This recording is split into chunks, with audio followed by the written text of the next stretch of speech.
Hello everyone, this is Ishika Patidar and I am here to discuss about some questions of information security. This video is a part of my college assignment, so let's get started. First, what is Seaman ciphers?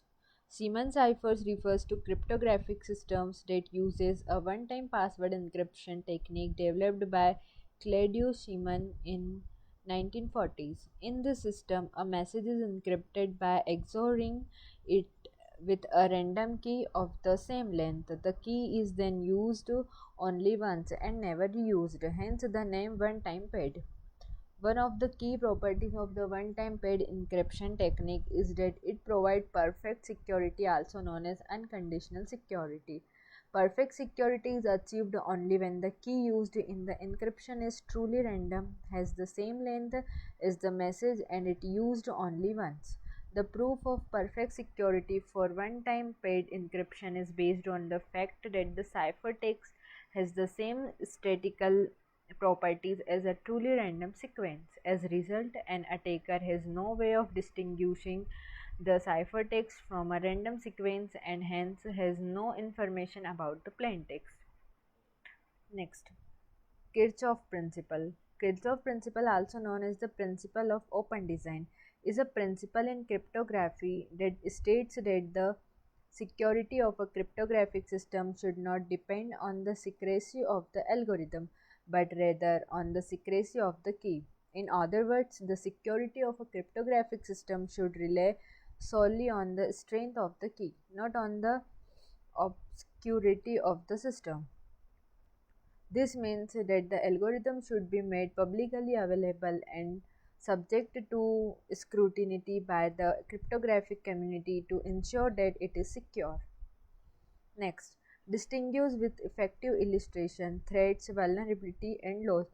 What are the difference between security requirements of computer-based information system and those of manual system using clerks and filing cabinets? First, threat. A threat is any potential danger that could exploit a vulnerability and cause harm to a system or an organization. It can be intentional, such as hacker attempting to break into a network, or unintentional, such as natural disaster that disrupts business operation. Threats can come from internal or external sources and can be intentional or accidental.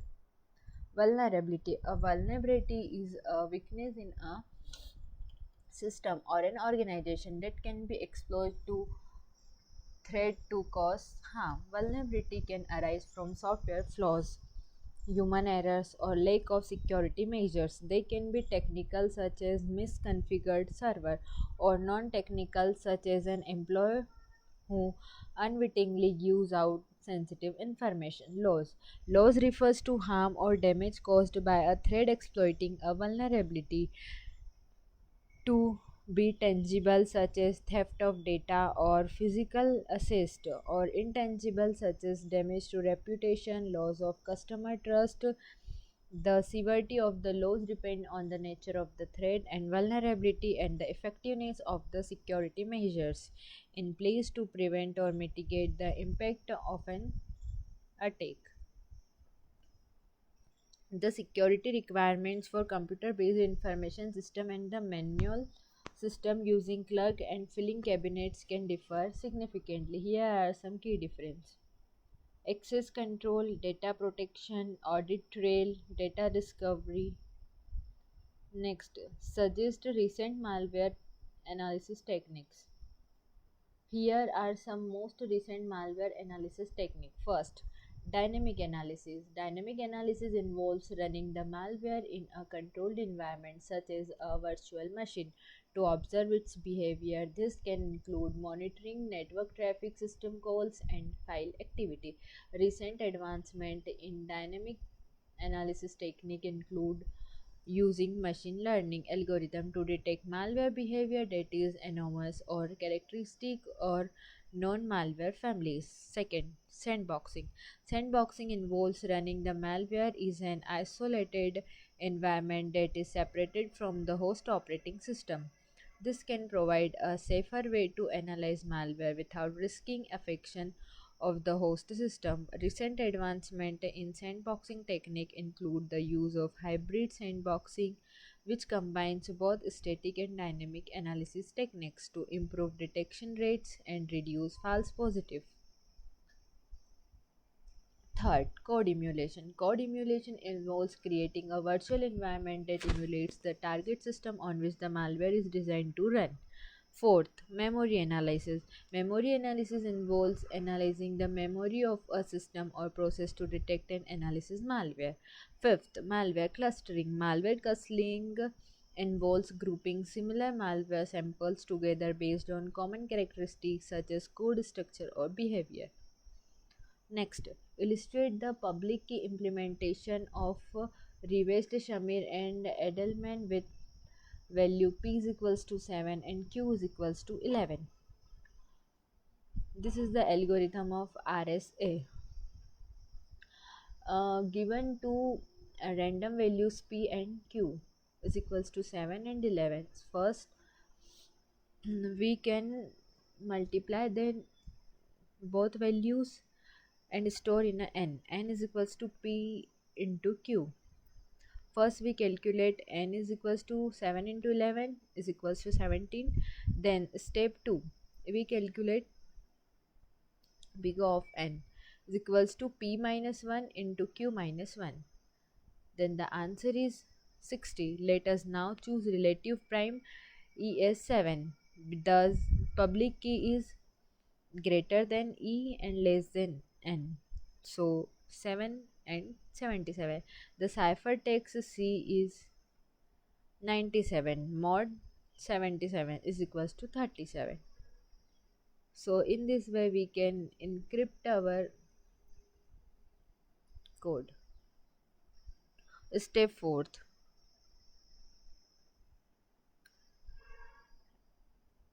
and step 5, message is decrypted using private key. To calculate plain text from the ciphertext, the following formula is used to get plain text. M is equals to CD mod N, and we convert the plain text into ciphertext. Then formula is C is equals to MD equals to mod D, and convert the ciphertext into plain text. Then the formula is M is equals to CD mod M. In this way we can encrypt and decrypt our data. Next, analyze statement and comment. Data security is maintained by four kinds of control: access, information flow, interference, and cryptographic controls. Acting together, they reduce but cannot eliminate the danger of compromise. Acting together, they reduce but cannot eliminate the danger of compromise, because highlights the different type of controls they are used to protect data and their limitations. First, access control. Access control are used to limit who can access to data and what they can do with it. Information flow. Controls are used to prevent data from being leaked or transmitted to unauthorized parties. Third, interference. Controls are used to prevent the unauthorized deduction of sensitive information from data. Fourth, cryptographic control are used to protect the data by encrypting it. In conclusion, the statement accurately summarizes the importance of various types of controls in maintaining data security while also acknowledging their limitations. It highlights the need for a layered approach to data security, which is necessary in today's complex threat landscape. Fifth, explain following scenarios of symmetric key crypto system. If the key is unknown, a cryptanalysis has three basic methods of attack. First, a ciphertext only attack, a non plaintext attack, a chosen plaintext attack. Since algorithm is public, so what is your opinion for consideration of key storage, key distribution, and key unpredictability? So there are three basic methods of attack to try and break the encryption. First, ciphertext only attack. In this type of attack, the attacker only has access to the encrypted ciphertext and must analyze it in order to try and deduct the key. Non-plaintext attack. In non-plaintext attack, the attacker has access to both the encrypted ciphertext and the corresponding plaintext and can use this information to try and deduct the key. Third, chosen plaintext attack. In chosen plaintext attack, the attacker can choose the plaintext. This is encrypted and observe the resulting ciphertext. By doing this repeatedly with different plaintexts, and attackers can gather information that can be used to deduct the key. Next.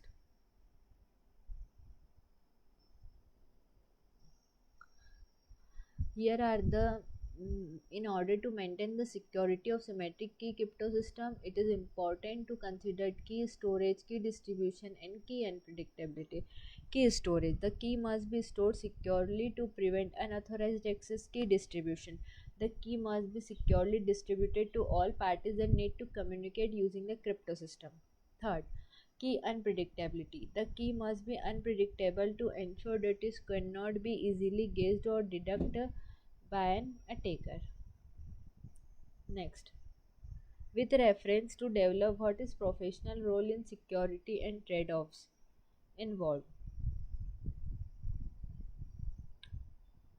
Here are some key aspects of professional role in security and the trade-offs involved. Security testing: DevOps professionals are responsible for ensuring that the software is secure by conducting various types of security testing, including vulnerabilities assessments, penetration testing, and code analysis. Second, risk assessment. DevOps professionals should also perform a risk assessment to determine the level of security needed for the application or system. Third, security architecture. DevOps professionals should design and implement secure architecture for the software design. Fourth, security awareness. DevOps professionals should also promote security awareness among their colleagues, customers, and other stakeholders.